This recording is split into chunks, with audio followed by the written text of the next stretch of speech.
సినిమాలు back to back రాబోతున్నాయి. Cinema trailer release అయింది, ఇంకొకటి గ్లిమ్స్ వచ్చినాయి కదా.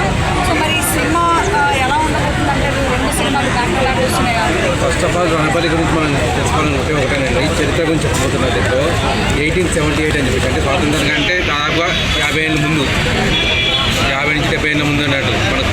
అంటే స్వాతంత్రం కంటే ముందు బ్రిటిషర్స్ ఏదైతే దోపిడీ చేశారో మన భారతీయులు ఎలా దోచుకున్నారు దాంట్లో క్లియర్గా చూపిస్తున్నారు. 40 ట్రిలియన్స్ అని చెప్పేసి, 40 ట్రిలియన్స్ అంటే మామూలు విషయం కాదు. ప్లస్ 100 మిలియన్స్ అని చెప్పేసి చెప్తున్నారు. 100 మిలియన్స్ అని చెప్పబడింది అని చెప్పేసి. అంటే మన చరిత్ర అనేది ఇప్పటివరకు మనం ఏం చూస్తామంటే ఒక గాంధీ, నెహ్రూ అని చెప్పి చూస్తున్నాం. మన తెలుగు వాళ్ళకు కూడా ఒక చరిత్ర ఉండేది, తమిళ వాళ్ళకు కూడా ఒక చరిత్ర ఉండేది. ఆ చరిత్ర అన్నింటినీ ఎక్కడో పూడ్చిపెట్టారు.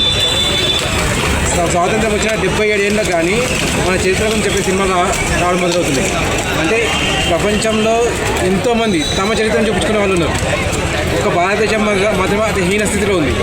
ఇప్పటికి కూడా అక్బర్, బాబర్ గురించి తెలుసు కానీ ఎవరు కూడా శివాజీ గురించి కానీ లేకపోతే రాణా ప్రతాప్ గురించి కానీ తెలియదు. అటువంటిది మన లోకల్ హీరో అని చెప్పేసి ఒక రణబలి అనే స్టోరీని తీసుకొని వస్తున్నారు. అది రిలీజ్ అయ్యాక మనకు అసలు విషయం తెలుస్తుంది, అసలు ఇది నిజమైన స్టోరీనా లేక వాళ్ళు కట్టుకథ కల్పించి చెప్తున్నారని చెప్పి. కాకపోతే దీంట్లో చూపించేది మాత్రం ఏదైతే దోచుకున్నారో అది మనకు ట్రైలర్లో క్లియర్గా కనిపిస్తుంది అన్నట్టు.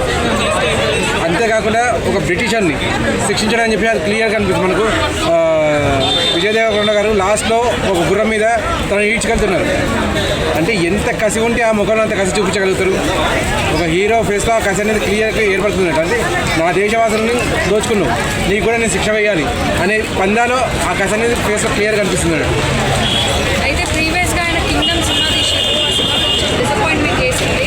మరి ఆ డిసప్పాయింట్మెంట్ సినిమా మీద ఇంపాక్ట్ ఏమైనా చూపిస్తుంది అంటారా? లేదండి, సినిమా ఏదైనా దానికే ఉంటుంది. ఒక సినిమా పోయిందని చెప్పేసి ఇంకో సినిమాను వాళ్ళు వచ్చే ప్రక్రియ అయితే ఏముండదు.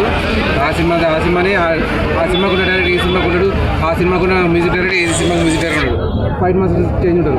హీరోనే క్యారీ అయినా కానీ ఆ ఎమోషన్స్ అన్ని చూపించారు అన్నట్టు. దాని ఎమోషన్ దానికి ఉంటే దీని ఎమోషన్ దీనికి. స్టోరీ అనేది బలంగా ఉంటే ఏ హీరోయిన్ అని మన ఒక తెలంగాణ హీరోది వచ్చింది చిన్నది లిటిల్ హార్ట్స్ అని చెప్పి. స్టోరీ అనేది చాలా నార్మల్ ఉంది కానీ అందరిని ఆకట్టుకుంది. ఆ రకంగా సినిమా అనేది చేంజ్ అనేది ఖచ్చితంగా ఉంటుంది.